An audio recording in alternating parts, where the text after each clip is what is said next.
tignan mo, pinutulan sila ng kuryente, ilaw, sa isang buwan mahigit ngayon. Pero hindi nila mapuputol ang lakas ng ilaw at liwanag ng pananampalataya nila sa puso sa Allah. Pinutulan sila ng signal, kuryente, pinutulan sila ng wifi, contact, internet, lahat, tawag, mahigit isang buwan. Pero hindi nila kayang putulin ang lakas ng connection ng pananampalataya nila sa Allah.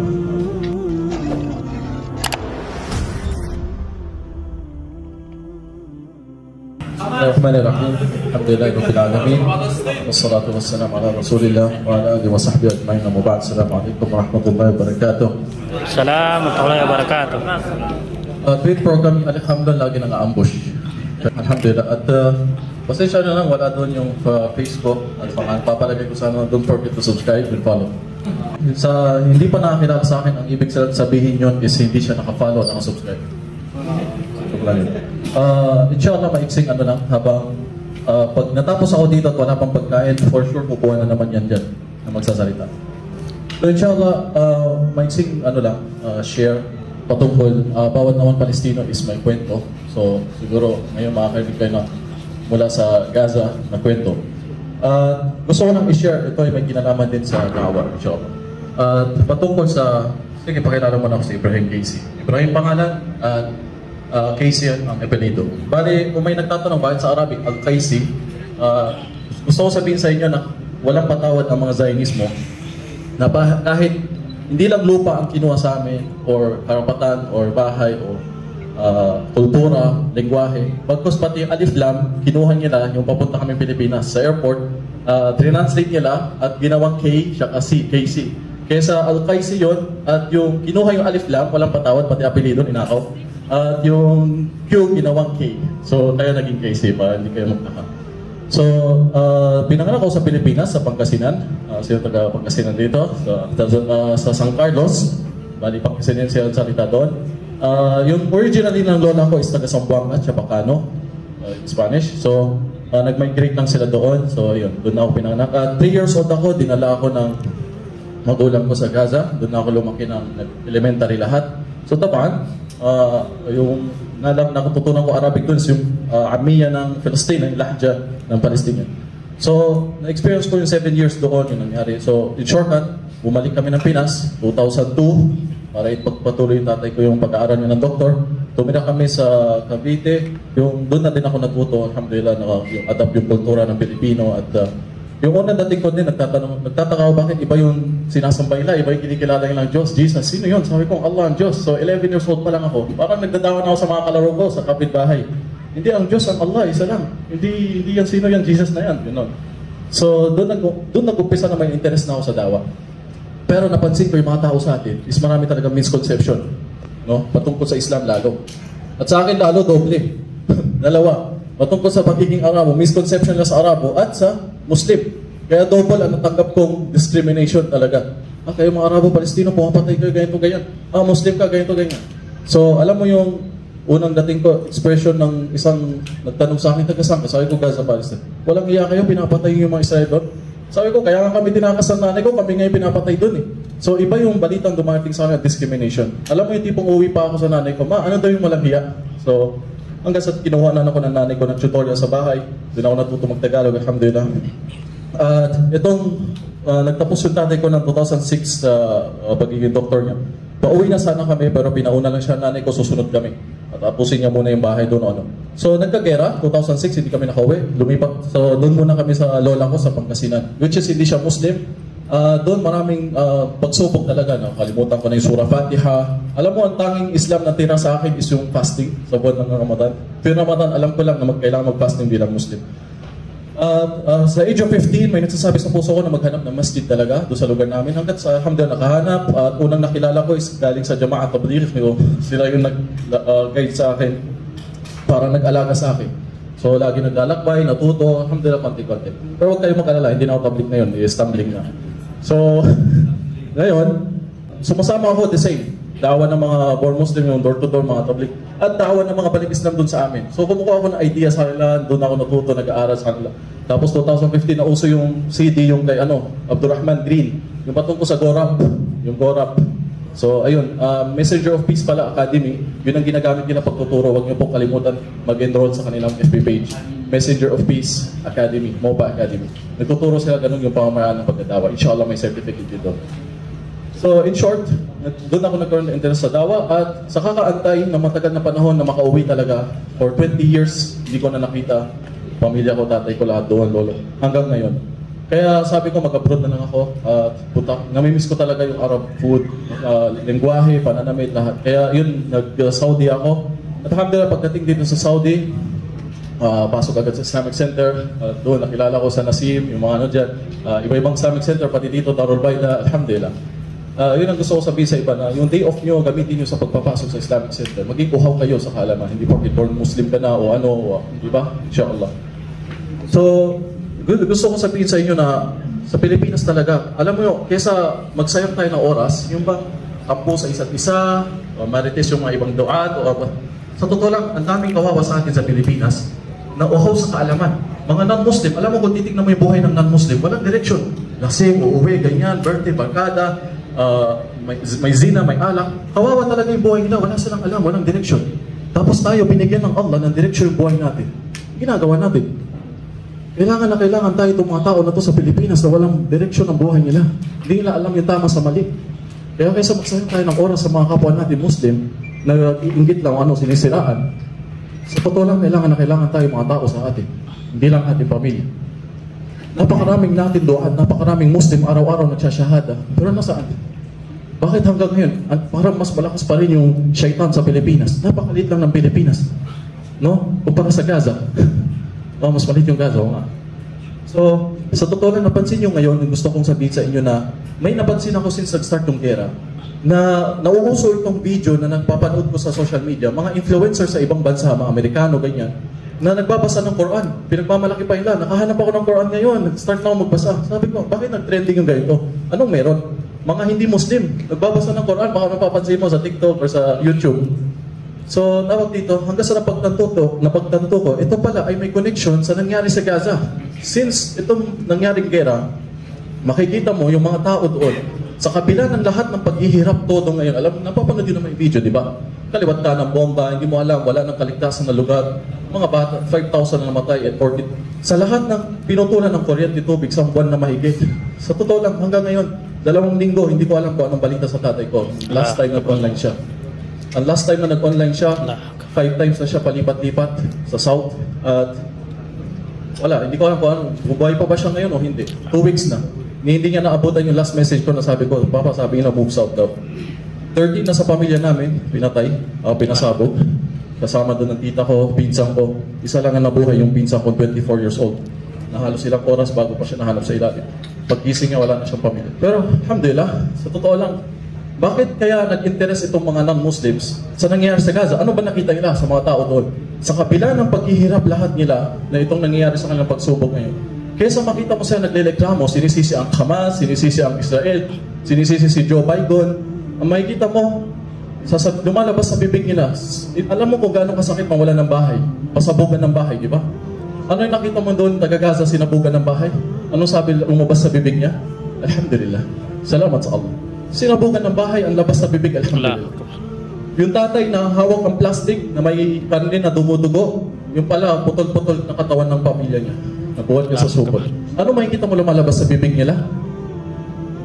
Inna lillahi wa inna ilahi raji'un. Sa Allah tayo katotohanan, galing sa Allah tayo babalik. Nakita mo yung bata na naguhukay para hanapin yung katawan ng magulang niya? Ano lumalabas sa bibig nila? Nawala lahat-lahat. Pero kaysa makita mo nagle-reklamo tulad yung mga tao sa atin, ano makikita mong lumalabas sa bibig nila? Hasbunallah wa ni'mal wakil. Sapat na ang Allah, the disposer of all affairs, ang tagapangalaga ng kanyang nilikha. At dahil dito, itong mga hindi Muslim ngayon, mga Amerikano, namamangha sila, itong mga tao, saan ba humuhugot ng lakas? Saan galing yung lakas nila? Ito, may something. Na kaysa makita mo silang nagre-reklamo, sa ating nga, tumaas lang gasolina, nag-rally na yung mga doon, tumaas lang yung bigas, nag-rally na yung mga...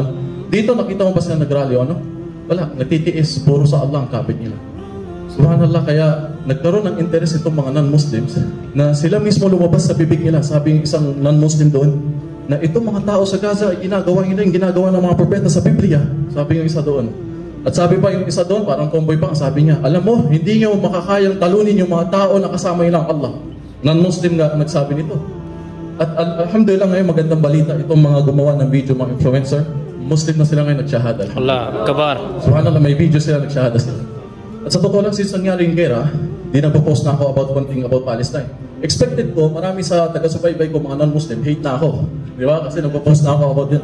Pero subhanallah, nakakatanggap pa ako ng PM, diretso sa WhatsApp, sir, paano maging Muslim? Allah Kahit Akbar. member pa ng fraternity, sir, paano maging Muslim? Sa totoo lang, since ngayon, isang buwan na ng gera, nasa 17 plus na ang nag-Muslim. Nagsisend ng PM sa akin. Ko alam, sabi ko, expected ko, hate na ako nito. Bakit sila nag-Muslim, pati ako nagtataka? Subhanallah. Kita nyo yung dawa, yung simple. Hindi sila marunong magtagalog, kagaya ko, hindi sila nag-English. Simpleng salita lang, simpleng reaction lang, pero na-influence sila yung mga ibang tao na mag-Muslim, na at saliksikin ng Islam, alamin ng Islam, action lang. Kita mo, subhanallah. Unlike sa atin, ang hilig magsabi, karamihan sa atin, tingnan mo, yung lasing umuwi lang, walang ulam sa bahay, nagwala na. Di ba? Ang mga tao sa atin kulang sa sabar, sa totoo lang. Kahit mismo sa atin, mga Muslims, ang hilig natin magsabi ng sabar, sabar. Minsan yung mga iba, mag-print pa ng t-shirt, nakasuot, sabar. Try mo gawa ng konting masyakil, tignan mo, magtampo na sa'yo, hindi ka nakausapin, wala na. Yun. Yung mga babae sa atin, mga sister natin, ang hilig magsabi ng sabar. Pero try mo dagdagan ng asawa, tignan mo, saan yung sabar. Di ba? So, hilig natin magsabi ng sabar, pero wala. Alam mo, sa totoo lang, saan natin matutunan yung sabar ngayon? Tignan yung mga tao doon. Wala lahat. Sa totoo lang ako, nahiya ako sabihin sa tatay ko, tatay, magsabar ka. Parang, ano ba ginagawa niya? Hindi pa ba sabar lahat yun? Ano sa tingin mo mayroon pa sila sa ngayon? Hindi mo alam saan ka matitira ngayon. Dead o ano, walang safe na lugar. Kaliwat kanan. Sa totoo lang, kulang pa lang yung sitwasyon na nakikita nyo sa video. Halos hindi pa yun ang lahat ng totoong kwento na nangyayari doon sa Gaza. Subhanallah. Pero tandaan natin, every test is a blessing and every blessing is a test. Bawat pagsubok ay biyaya at bawat biyaya at ay pagsubok. So yung nangyayari sa kanila ay pagsubok, pero ito ay biyaya sa kanila. Maaari nagbabawas sila, pinapatawad na ng Allah ang kanilang kasalanan sa ginagawa sa kanila ngayon, which is nakakaingit. Maaaring pag namatay sila ngayon, shahid, martyr, kung saan paraiso insyaAllah. Dahil yun, test, pero biyaya sa kanila.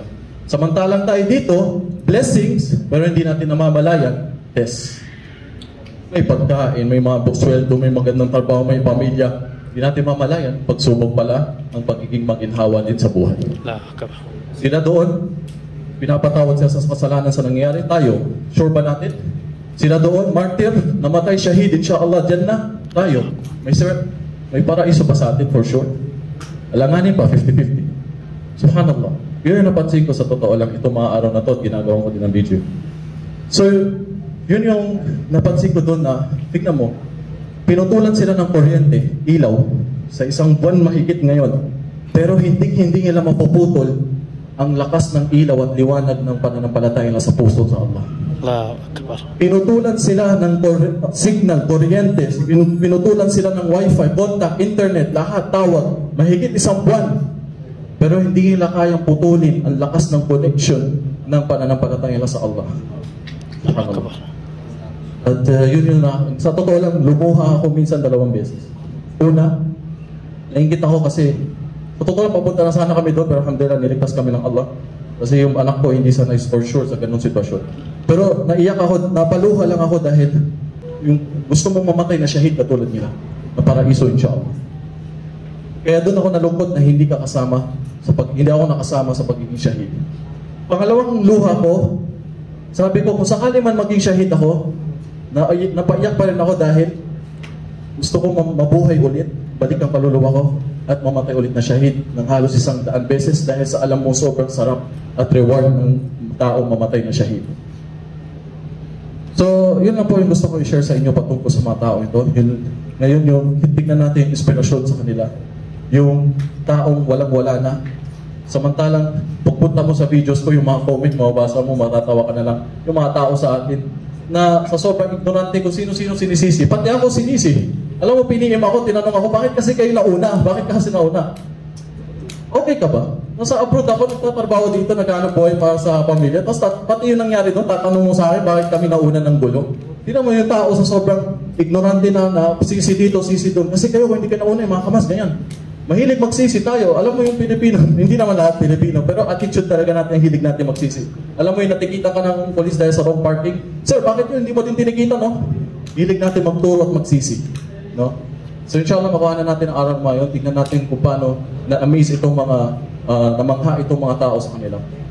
Speaking of yung journey ko sa pagdadawa, sabi ko, pagdating ko ng Saudi, gusto ko mag-start mag-video para ipakita sa kanila na mali yung sinasabi nila patungkol dito sa Arabia. Wala pa naman yung pagkain siguro, so pwede pa natin dagdagan. So, inshallah 5 minutes lang siguro. So, may pagkain na? Andiyan na? 5 minutes nandiyan. Okay, 5 minutes. Additional 5 minutes ulit, mamaya ulit inshallah. Inshallah yung 5 minutes na yung mag-cashing bread. So, yung pagdating ko dito, 2016, nag-start na ako mag-video, which is hindi pa medyo uso dito, mahigpit pa. Kasi so, gusto ko ipakita yung anong buhay talaga dito, na mali yung sinasabi nila sa Pinas na puro ulo lang na nakikita dito, walang tubig, yung pangit lang. So sabi ko, hindi totoo yun. Pagdating ko dito, ang ganda nga ng pathay, kahit pa. So nag-video na ako, hindi ko pang alam, tawag doon, vlog na pala yung video vlogging, nag-vlog pa. So yun, gusto ko muna sila ma-educate yung time na yun, patungkol sa kultura ng Arabo, yung mga sinisiraan nila noon na experience ko. Kaya yun, nag-start na ako nag-video bilang isang parang hobby ko na din, na parang ito yung sports ko. Libangan ba? Alam mo, pag sa abroad ka, homesick, kaya sa mga chicks ka dyan, magkakaliwat ka ng mekos-mekos na, no? So ito nang ginagawa ko, na video na lang, di ba? Kaya sa mekos-mekos. So sa pag-video ko na yan, the same time, yung nag-work ako sa Islamic Center sa North Riyadh, door-to-door kami. Kung saan na-experience ko, kita ko yung mga kabastusan ng mga kababayan natin. Minsan, ayaw talaga pumunta dun sa may sala nila, oo daw, pero nakatago na sa kwarto, sinangaduhan ka pa ng pinto. Talagang takot sila sa mga takot sila sa mga nakikita nilang nakasob, balpastorado, papamuslimin na naman kami nito, tago. So, talagang ang hirap pag nagdudor-dudor ka, gabing-gabi na. So, may mga, minsan, totoo sinabi na kanina, sabar talaga. Kailangan malaking sabar magtitiis. Tandaan mo lagi si Noah, halos 900 years nagdawa, ilan lang sumunod sa kanya, di ba? So, kailangan magtiis. Minsan talaga masasaktan ka, mababastusan ka. Sa puro sila dahilan, sinasaraduhan ka ng pinto, nagtatago. Meron pang akong video yun binidyo ko talaga yung pinto, sinaraduhan kami. Kaya sabi ko, sa YouTube, hindi ko ipapakita na nag-work ako sa Islamic Center. Ayaw ko, pakita ko ng simpleng tao lang ako, simpleng Muslim lang. Huwag ko ipapakita Islamic Center, ganito, nag-work ako, may connection ako sa Islamic Center, or dahil yan, nag-preach, hindi. Kasi gusto ko muna makuha yung loob ng mga non-Muslims, which is successful, alhamdulillah. Ginamit ko yung technique ng mga Yahud, technique ng mga Zionismo, kung paano sila smart, matalino, kumilos. So, ginawa ko yung technique na yon, pero syempre, kakainin ka talaga aaminin ko, minsan kakainin ka ng sistema ng social media. Kaya kailangan mong pagsabayan dito yung pag-aaral, wag mawala yung pag-aaral sa iyo. At alhamdulillah sa grupo na nakilala ko since 2018, mga taga Darul Bayna na estudyante, na nagparong itong mga Balikistan, nagkasama ko sila, naging tunay na mga kaibigan, na talagang alhamdulillah tuloy-tuloy sa pag-aaral lagi, weekly. At yun, para hindi kakainin ng sistema ng social media. Kasi yung fame, kakainin ka talaga, sasabihin ko sa iyo. At alhamdulillah sa pamamagitan ng pag-aaral, na ibabalance mo at na ibabalik ka sa Islam. No? Kesa kainin ka ng shaitan na ibabalik mo sa sarili mo. Alhamdulillah. So, siya ka nagmamature na din. Kasi yung time na yun, 24 pa lang ako, nag-start ako. Ngayon, 31 pa lang. So, saan nagmamature na din, alhamdulillah. So, hindi ko lang kasi na-enjoy yung kabataan ko noon siguro. Kaya, para ako lumalaking tumatanda pa urong, sinasabing lang. So, yun yung ginawa ko sa social media. At hindi mo mamamalayan, yung sinasabing parang kang nagiging, hindi naman artista, hindi naman na lahat ng artista nasa TV. Yung iba nasa YouTube lang.